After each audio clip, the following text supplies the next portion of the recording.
akbar. La ilaha illallah wallahu akbar. Allahu akbar walillahil hamd.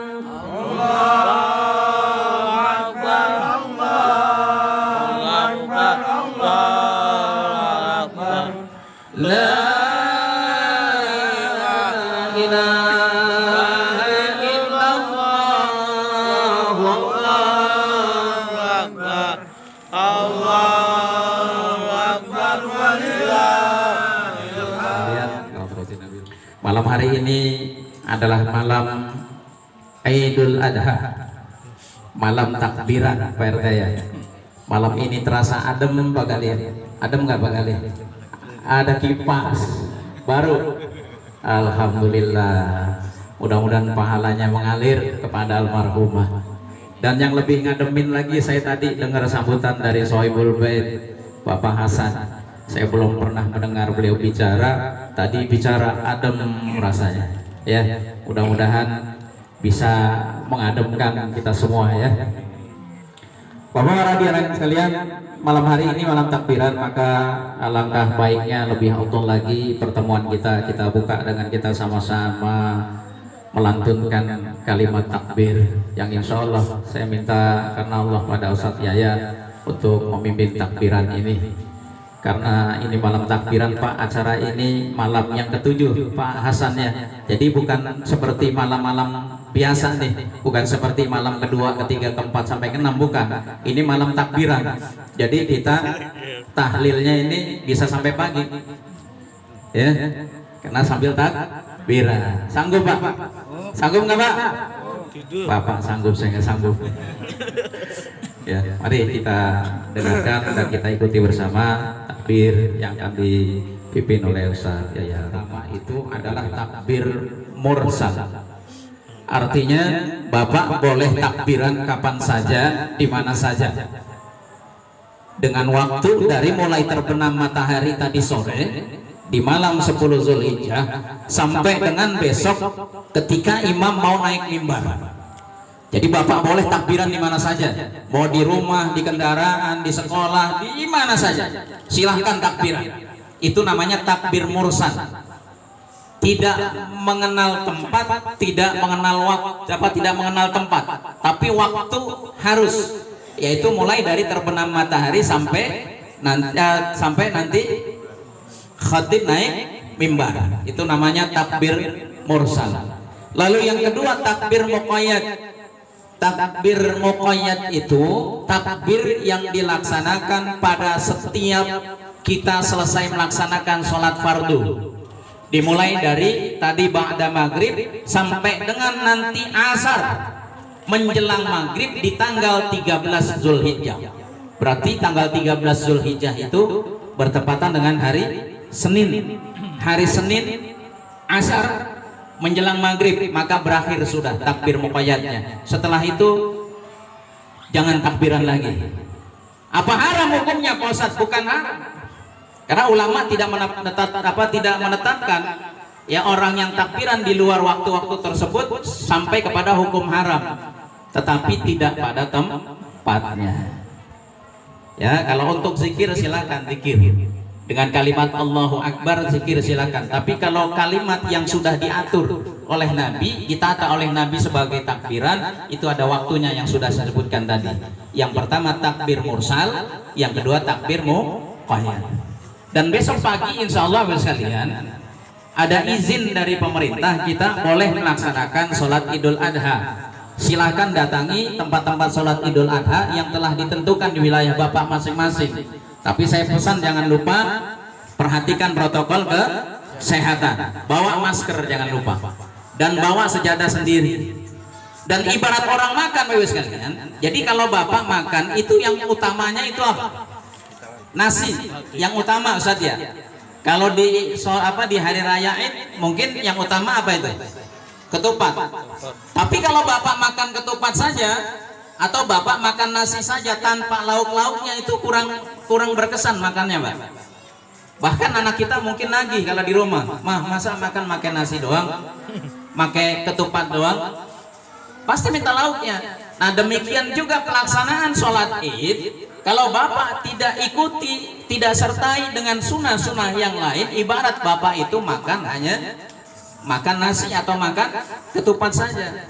Lalu apa pelengkap sholat id sekalian? Pelengkap sholat id yang pertama adalah ketika ba'da subuh, setelah sholat subuh itu bapak kan sebelum sholat subuh mandi tuh, terus melaksanakan sholat subuh lalu pulang ke rumah.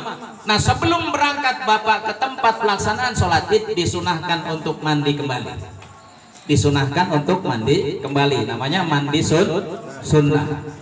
Ya, niatnya gimana Pak Ustadz? Niatnya silahkan dengan bahasa masing-masing, ya, atau dengan bahasa Arab yang bisa dengan bahasa Arab. Nawaitul ghusla liyaumil aidil adha sunnatan lillahi ta'ala. Saya niat mandi sunnah Idul Adha sunnah, ya, karena Allah. Silahkan, ya. Jadi yang pertama mandi Pak. Nggak mandi nggak apa-apa Pak Ustadz, nggak apa-apa, yang penting suci, tetapi tidak mendapatkan pahala sunnah, tidak mengikuti apa namanya anjuran Rasulullah SAW. Katanya cinta Nabi, tapi apa yang disunahkan Nabi tidak mau menjalankan, merasa berat. Jangan ngaku apa namanya pengikut Nabi, cinta Nabi, baca maulid setiap hari, tapi tanda bukti cinta Nabinya cuma sholawat dan apa namanya baca maulid saja. Ya, maka sunnah-sunnah yang lain harus disertakan, diikuti supaya kita benar-benar terbukti bahwa kita cinta kepada Nabi Shallallahu Alaihi Wasallam. Yang pertama mandi Pak. Setelah mandi cari pakaian yang terbaik, bukan baru. Di Lebaran ini bukan baru, tolong bisa dipahami nih, ya, terutama yang bagus, yang kira-kira masih pantas dan yang terbaik dari pakaian kita maka pakai. Lalu selanjutnya adalah pakai minyak wangi sunnah. Maka Nabi minta, ya, jangan pernah ditolak pemberian satu ini. Apabila kita diberikan minyak wangi, jangan sekali-kali menolak, ya. Lalu selanjutnya sekalian, jangan makan, ya, sebelum atau sesudah kita melaksanakan sholat id. Beda dengan Idul Fitri. Kalau Idul Fitri kita disunahkan berangkat makan dulu, tapi kalau sholat Idul Adha nanti ba'da subuh jangan makan, ya. Kenapa? Karena supaya ketika pertama kali kita makan itu hewan kurban harusnya Pak, hewan kurban. Karena Nabi SAW ketika beliau berangkat sholat Idul Adha beliau nggak makan, tapi ketika pulang sholat id beliau langsung potong hewan kurbannya sendiri, diambil hatinya, dicuci, dikasih bumbu, dimasak, dan itulah makanan yang pertama. Jadi disunahkan kita makan itu makan daging kurban, ya. Tapi kan saya lama Pak Ustadz nunggu, ya, karena panitianya kadang-kadang bagiin sore, ya udah nasib itu Mbak, ya. Jadi disunahkan, tapi jangan mentang-mentang ini sunnah terus bapak pergi ke masjid gua belum makan nih, panitia lagi meleng, diambil gitu terus dimasak, itu haram. Bukan sunnah Nabi, tapi itu haram misalnya, ya.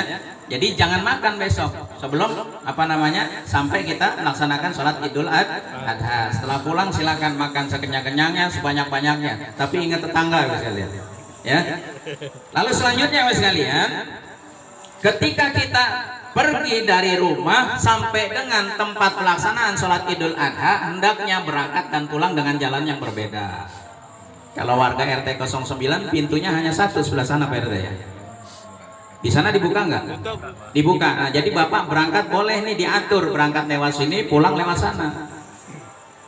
Karena itu sunnah Nabi. Kenapa? Karena setiap sesuatu yang kita injak itu nanti akan berzikir kepada Allah dan memintakan ampunan kepada kita. Jadi disunahkan itu jalan kaki, bukan naik motor, naik mobil.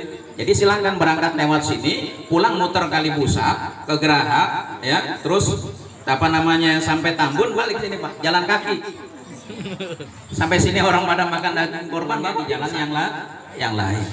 Lalu yang selanjutnya adalah ketika bapak berjalan dari rumah sampai dengan tempat melaksanakan sholat Idul Adha itu hendaknya disunahkan untuk bertakbir. Jangan ngobrol sama teman. Jadi kalau ada teman ngobrol itu ditampik aja. Jangan ngobrol. Begitu, takbiran. Allahu Akbar sampai tempat. Nanti ketika imam naik mimbar selesai.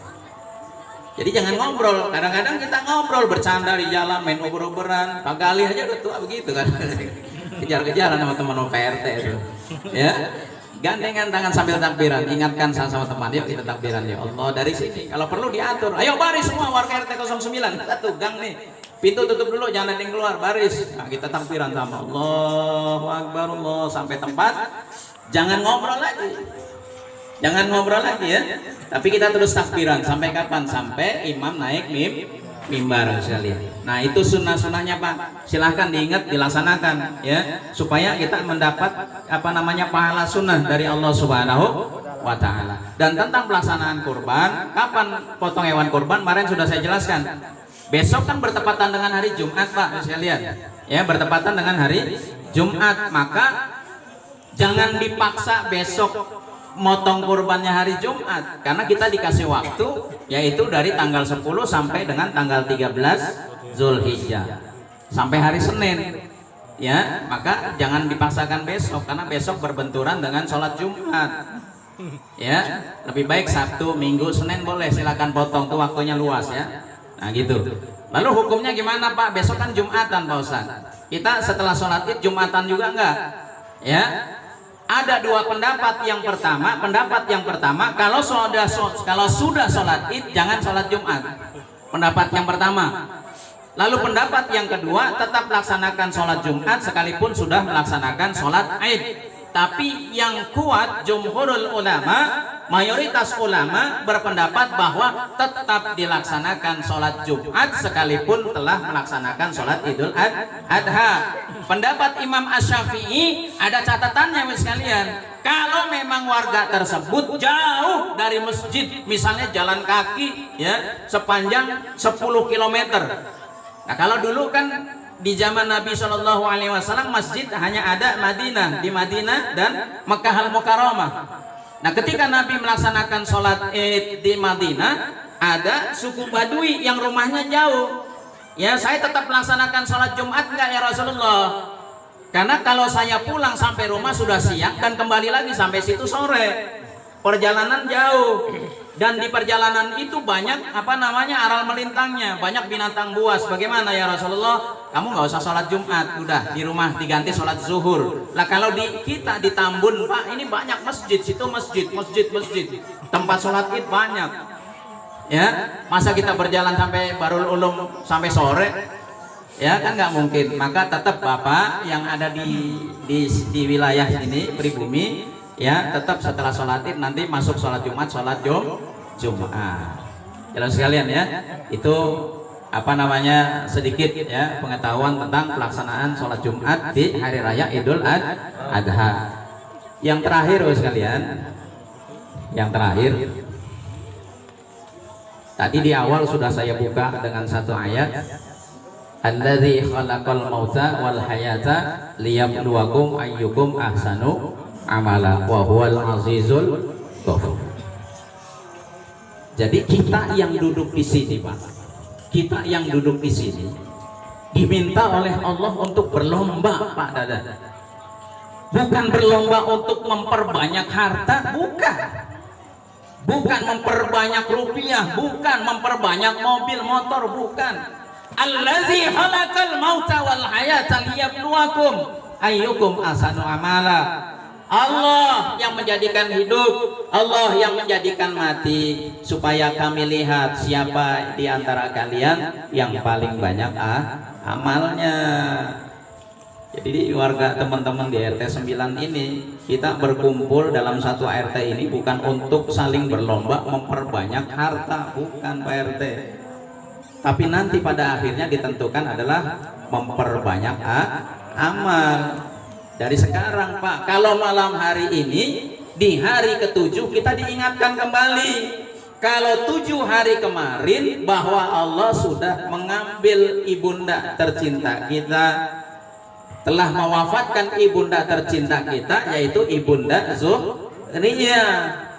Bisa jadi besok kita atau pulang dari sini kita. Ada yang rumahnya jauh Pak? Yang rumahnya jauh ada? Saudara Pak Hasan ada ya? Saya lihat motornya banyak. Itu hati-hati. Bisa jadi kita Saya bukan doain. Tapi kullun nafsin dha'iqatul maut. Ya. Apalagi yang depannya punya pohon mangga. Hati-hati Pak, malam ini kita diingetin nih 7 hari almarhumah. Nanti kita nyusul Pak. Makanya kalau Bapak masuk makam apa yang diucapkan? Assalamualaikum ya ahlal diyar atau ahlal kubur. Minal mu'minin wal mu'minat wal muslimin wal muslimat wa inna insyaallah bikum lahikun. Nanti insyaallah saya nyusul. Jadi kalau Bapak masuk makam ziarah yang mulutnya diem aja nggak ngucapin salam, nggak akan pernah ingat kalau dirinya akan mati. Ziarah tapi tidak membawa pengaruh apapun pada dirinya.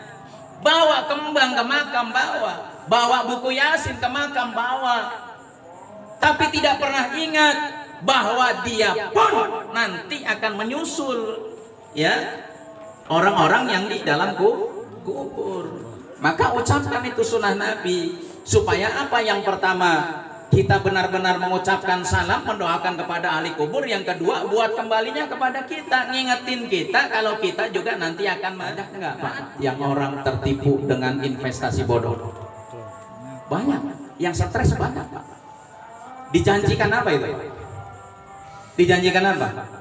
Dijanjikan uangnya berlipat ganda, 100 juta bisa jadi 200 juta. Kemarin ojek juga ketipu Pak. Ojek ngasih 200.000 lagi ngojek. Kemarin filmnya. Itu yang janji orang Pak, yang belum tahu siapanya, pribadinya seperti apa. Kita main kasih aja tuh uang kita dengan janji akan lipat gandakan. Betul Pak? Betul nggak? Ya kok masa kita nggak percaya sama Allah Bang? Bahwa setiap kita pasti akan mati, masa kita nggak percaya sama Allah? Ya.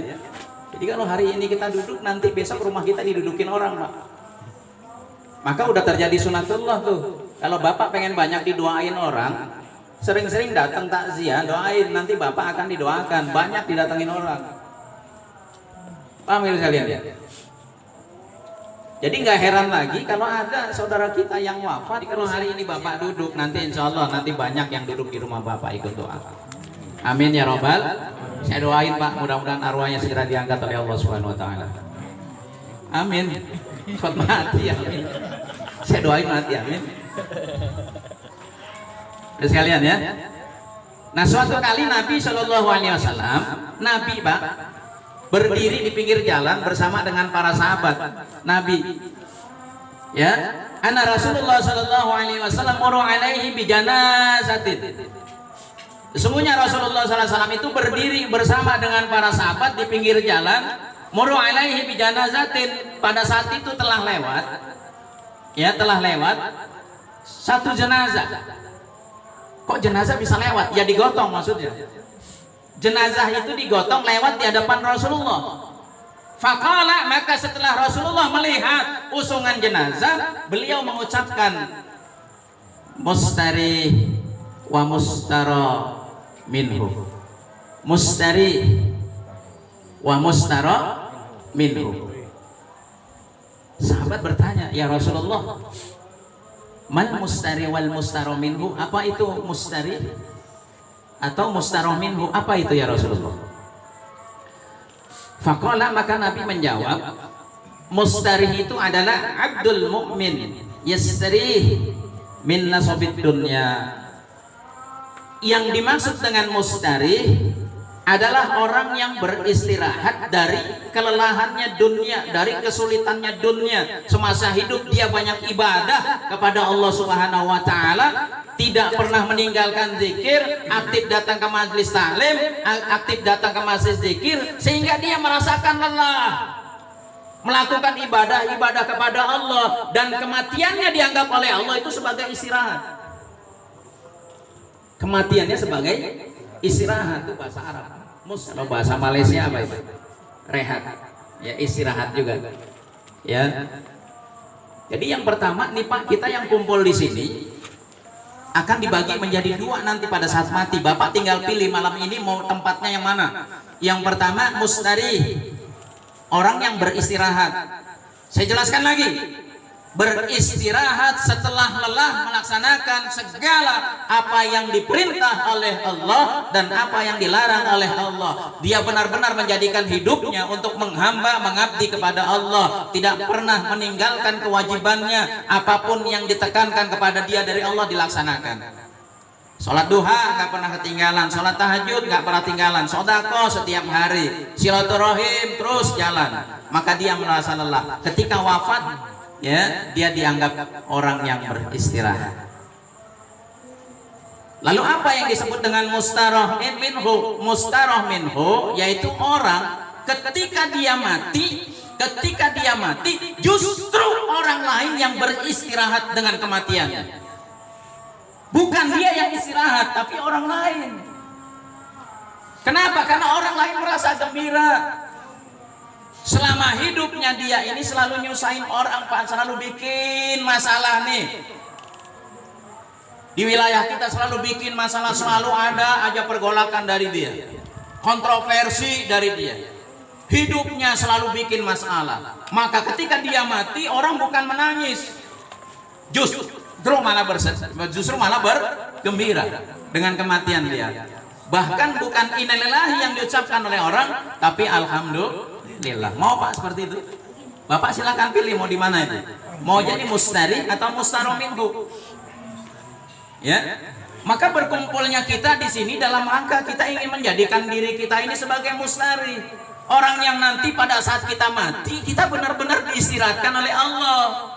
Masuk liang kubur, benar-benar kita dimanjakan oleh Allah. Silahkan istirahat kepada Allah. Dilebarkan kuburnya, maka kuburnya dijadikan radhah miryadil inna ja'ala fi a'naqihim aghlalan wa hiya ila al-adqani fahum muqmaun wa ja'ala min bayni aydihim saddan wa min khalfihim saddan fa'aghasaynahum fahum la yubshirun wa sawa'un 'alayhim a'andarnahum am lam tunzirhum la yu'minun innama tunziru man ittaba'a ghawashir rahmana bil ghaib fabashirhu bi maghfiratin wa ajrin karim inna nahnu nuhyil mauta wa naktubu ma qaddamu wa asharahum wa kulla shay'in ahsaynahu fi imamin mubin